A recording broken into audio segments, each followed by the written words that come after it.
Peace be with you. Friends, one of my favorite movies is now, I suppose, a oldie but goldie. I'm talking about Close Encounters of the Third Kind, one of Steven Spielberg's early masterpieces. Maybe some of my listeners will remember there was a kind of UFO alien craze back in the 1970s, and it produced all kinds of crackpot books and movies and stuff. But Spielberg's movie, I think, was different because even though it was about aliens, the arrival of space people and all this, it spoke, I think, some truly universal spiritual themes. You might recall the plot. Some very ordinary people are visited by spacecraft from another world. They see marvelous things, and then they're physically marked by the light that comes from these spacecraft. But even more deeply, it becomes apparent they are psychologically and spiritually marked,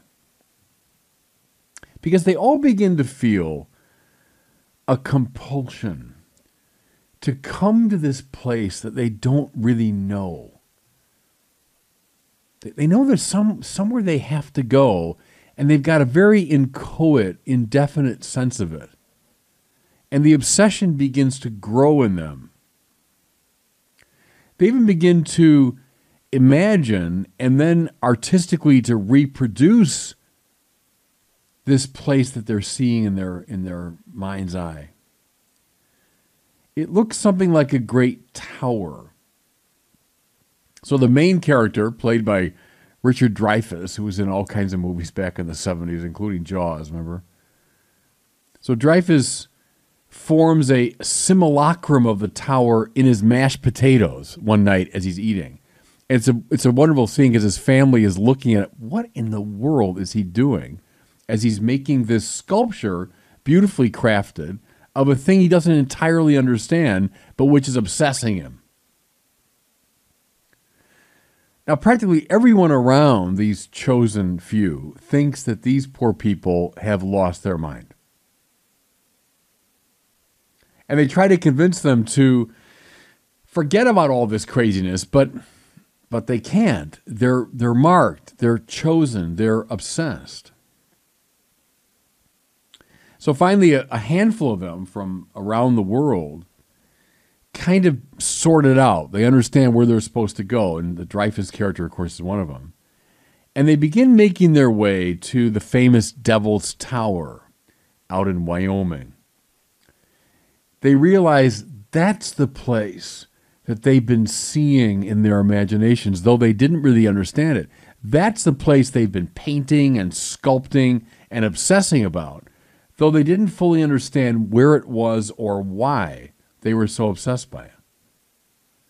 So they're coming now to Devil's Tower, these handful of people that have made it so far. And though the whole area is blocked off by troops, these chosen few make their way up the mountain. And they're finally in a position to witness what they were meant to witness, which is the arrival, you might remember this climactic scene in the movie, the arrival of the great mothership from which these smaller craft have come forth. They are there for the ultimate close encounter. Okay, so you're wondering, why is this bishop rehearsing for me the plot of this movie from the 1970s? Well, it's because of the feast we celebrate this weekend, namely the Feast of Epiphany. Epiphany means manifestation, doesn't it? The readings speak of a light that shines on Israel, the chosen people. But listen, the light is meant not just for Israel, it's meant for the whole world. A light that is a beacon summoning all the nations to Mount Zion, to come up the mountain, to see something they're all meant to see. So listen to these beautiful lyrical passages from the prophet Isaiah. Nations shall walk by your light, and kings by your shining radiance. The riches of the sea shall be emptied out before you, and the wealth of the nations shall be brought before you. Caravans of camels shall fill you. All from Sheba shall come, bearing gold and frankincense and proclaiming the praises of the Lord. Okay, what is Isaiah talking about here? Well, Israel had always known that it was a privileged nation, right? That God had, in this particular way, shone his light upon her. But see, it's the prophets, especially Isaiah, who begin to see something of extraordinary importance. That what had been given to Israel was not meant for Israel's glory alone, but rather it was meant for the good of the whole world. And now here's the key implication. I hope you begin to see now why I brought Close Encounters in. Whatever the other nations were looking for, they would ultimately find in the glory of Israel. What they were seeking inchoately, without fully understanding, Israel was seeking explicitly. Again, it's strange to say, but listen, though they didn't realize it fully, the other nations were in fact hungry and thirsty for the God of Israel. All of their accomplishments and cultural achievements were in some sense a hint, an echo, an anticipation of what God would accomplish through Israel. Keep pressing it. All their philosophy, all their religion, all their art, their literature, and their science would find in a mysterious way its fulfillment in the light shining on Israel.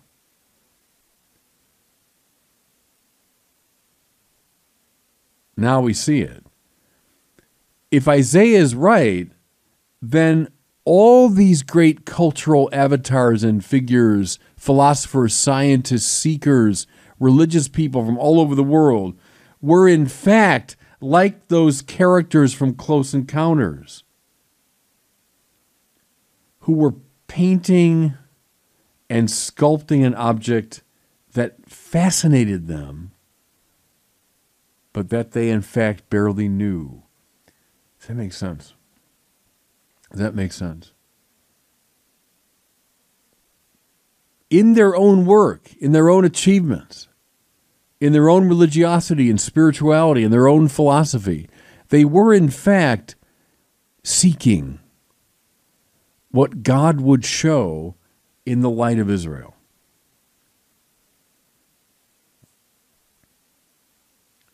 Now, I get it. You might be tempted to say, well, look, this all sounds a bit like cultural imperialism or chauvinism.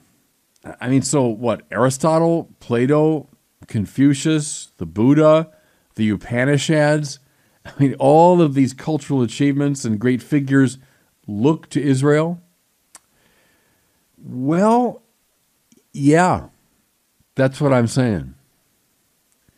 But see, remember the stunning claim of the Christian faith. That Jesus is not one philosopher or sage or political figure among many. He's not just another wise religious teacher. Rather, he is the Word made flesh. Logos, right, in John's language. That means the divine mind. The great pattern,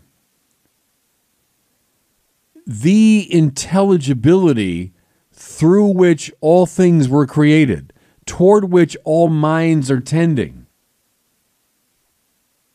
Therefore, yes, we have to say that any attempt to find the good or the true or the beautiful, in some sense, leads to Him, finds its deepest fulfillment in Him. The light shining on Zion, the light of Israel, is meant to be the light for the whole world. Okay? Now, with all that in mind, with Isaiah in mind, with close encounters in mind, we read this famous story of the Magi.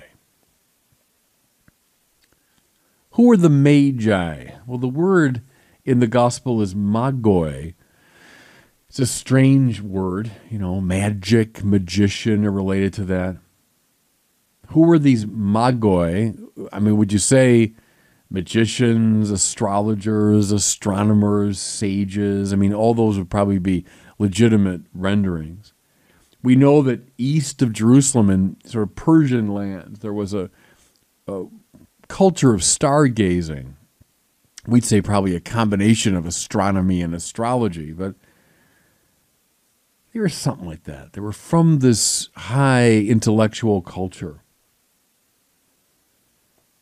That's why I think they can best be taken as representative of the intellectual and cultural longings of the human race.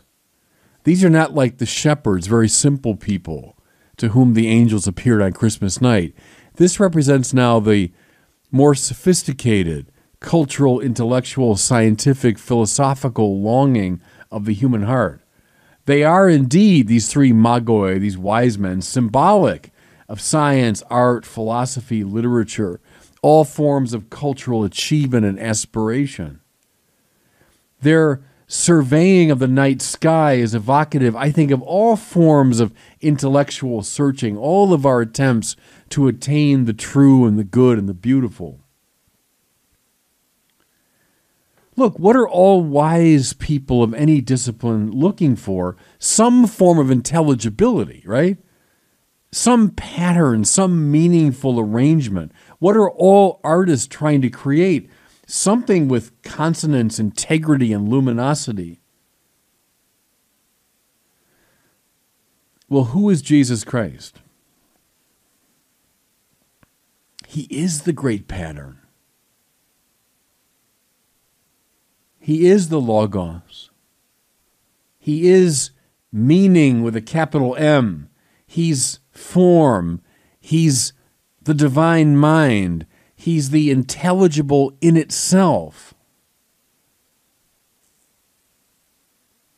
And so, as Isaiah predicted long before the arrival of Jesus, His light, think now of the light of the star, His light is indeed the illumination of all the world.